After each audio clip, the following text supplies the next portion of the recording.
The Bentley Blower, one of the most iconic cars of the pre-war years. Developed by Sir Tim Birkin in a quest for more speed, in conjunction with Amherst Villiers, he attached a supercharger to the front of the car. This gave the car almost 240 brake horsepower, above the 175 brake horsepower for the road car. And at Brooklands, it took the lap record at just over 137 miles an hour.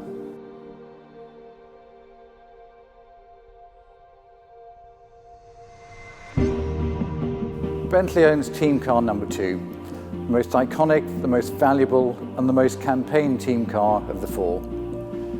The car took part in many endurance races in 1930, most notably driven by Sir Tim Birkin in the 1930 Le Mans. Famously fast, but sadly unreliable, the car never won a race. Today, the car remains taxed and tested and driven on a regular basis.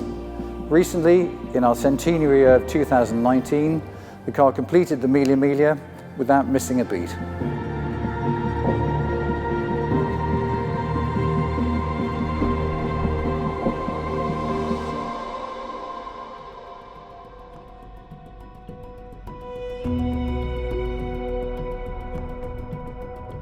As part of the rebirth of Mulliner, the oldest coach builders in the world, we were looking for something to do with the ingenuity, the creativity and the engineering skills that we had developed through the restoration of the Corniche.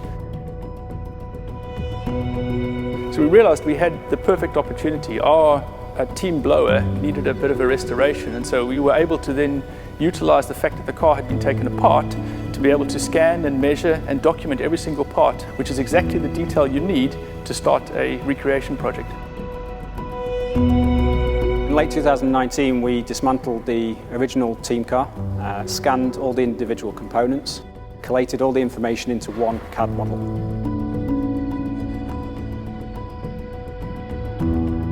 From that, we learnt a lot of history about the parts, a lot of history about the car. The chassis itself was twisted from several accidents that it had had in its racing career. We carefully restored and put the car back together, and in doing so we spent over 300 hours cleaning the car. When we'd learnt everything we could, we immediately started the engineering of Car Zero.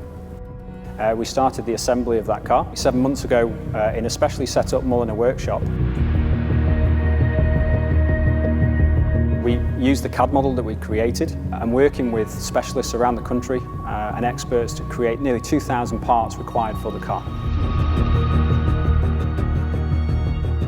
We used a supplier called Israel Newton and Sons who produced boilers for engines, steam engines.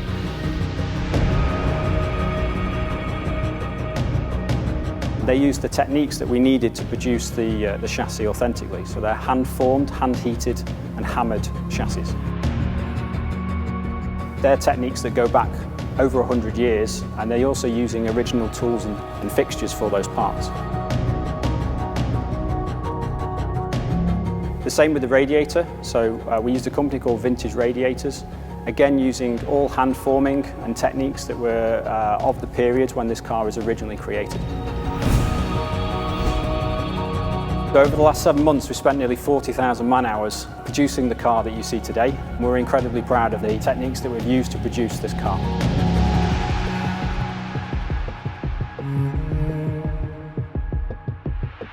Recreating designs from the 1920s is an incredibly difficult and complex process. Fortunately, here in Mulliner, we have a large group of talented craftsmen working in metal and in wood and in leather that enable us to utilize those skills and look back at the designs from the past to create this new car. The new blowers have a brand new ash frame. Those frames have been taken into the workshop here, and those expert craftsmen have retrimmed them using the same techniques and the same methods as used in the original development of the car. So the seats have been trimmed with an oxblood red Bridge of Weir leather, and they're also stuffed with about 10 kilograms of horsehair in the same way that the original seats were.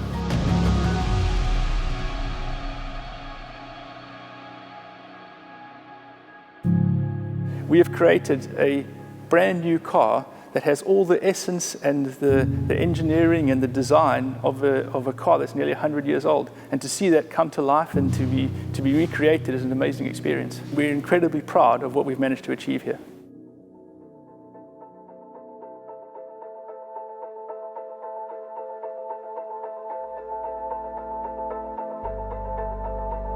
When I look at this car now and see the detail and the quality of every component that we've created, it's a true testament to both the team at Mulliner and the community of collaborative partners that we've worked with to bring this dream to reality. When we set out on this project for the continuation car, we never imagined how well it would turn out. The craftsmanship and the engineering of this car is absolutely world class. But the most important thing is, of course, the way it feels on the road. So now it's my great privilege to be the first person to drive it on the Bentley closed roads, and I think I'll go and do that right now, if you'll excuse me.